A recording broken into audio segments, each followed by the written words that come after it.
மெதுவாக உன்னை கொஞ்சம் தொட வேண்டுமே திருமேனி எங்கும் விரல்கள் பட வேண்டுமே அதற்காக நேரம் ஒன்று வர வேண்டுமே அடையாள சின்னம் ஒன்று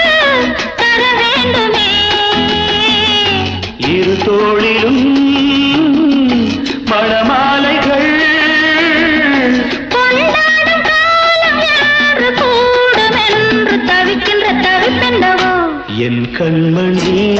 காதலி இடமாங்கனி உன்னை பார்த்ததும் சிரிக்கின்றதே நான் சொன்ன ஜோக்கை கேட்டு நாடவோ நீ நகைச்சுவை மன்னன் இல்லையோ என் மன்னவன் காதலன் என்னை பார்த்ததும்